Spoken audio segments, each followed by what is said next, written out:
AB48 news Gujarat. હવે નજર કરીએ આજના મુખ્ય સમાચાર પર।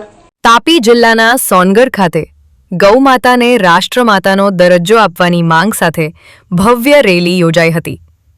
ગૌવંશ હત્યા રોકવા અને ગૌ રક્ષા માટે સાધુ સંતો તથા ગૌ પ્રેમીઓ મોટી સંખ્યામાં જોડાયા હતા।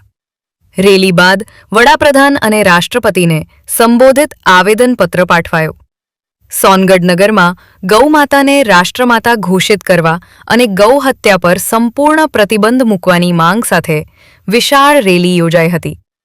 રેલીમાં સાધુ સંતો, ગૌ ભક્તો અને હિન્દુ સમાજના લોકો મોટી સંખ્યામાં જોડાયા હતા। રેલી સોનગઢના વિવિધ વિસ્તારોમાંથી પસાર થઈ બસ સ્ટેન્ડ અને બજાર વિસ્તાર થઈને મામલતદાર કચેરી સુધી પહોંચી હતી, જ્યાં પ્રધાનમંત્રી અને રાષ્ટ્રપતિને સંબોધિત 22 જેટલી માંગણીઓ સાથે આવેદનપત્ર આપવામાં આવ્યું હતું। રેલી દરમિયાન ગૌરક્ષા, ધાર્મિક લાગણીઓ અને ગૌવંશના સંરક્ષણ અંગે જોરદાર સૂત્રોચ્ચાર કરવામાં આવ્યા હતા। સાથે જ 26 જાન્યુઆરી 2027 સુધી માંગણીઓ પૂર્ણ ન થાય તો દિલ્હી ખાતે વિશાળ આંદોલન અને સંતો દ્વારા અમરનાથ લડતની ચીમકી પણ ઉચ્ચારવામાં આવી હતી। આ રેલીમાં નિલેશભાઈ ચંદાત્રે અને યશોદા દીદી સહિતના આગેવાનોની હાજરીમાં મોટી સંખ્યામાં ગૌ પ્રેમીઓ જોડાયા હતા। આજરોજ કઈ બાબતને લઈને આવેદનપત્ર આપવામાં આવ્યું?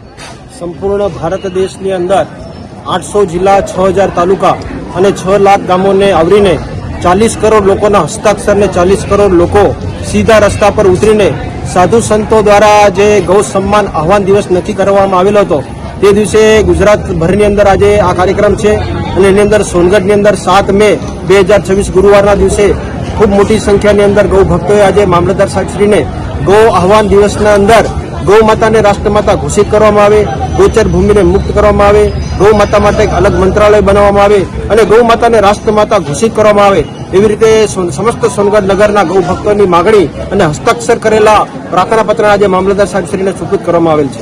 બાબુ, આ અંગે આવનાર દિવસમાં કોઈ કાર્યક્રમો થવાની શક્યતા ખરી?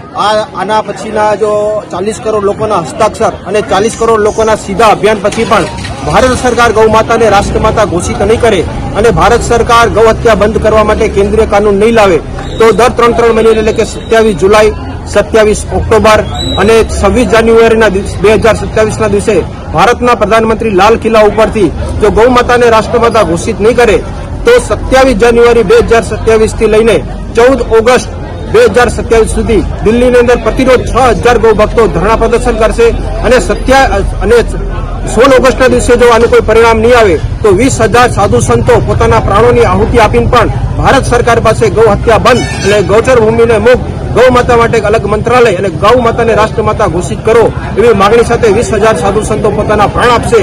એ એટલું આકરું તપસ્યા કરીને આ આંદોલન શરૂ કરવામાં આવેલ છે। જી બાપુ, ધન્યવાદ। AB48 ન્યૂઝ ગુજરાત સાથે ગણેશ ગુર્જર, સોનગઢ, તાપી।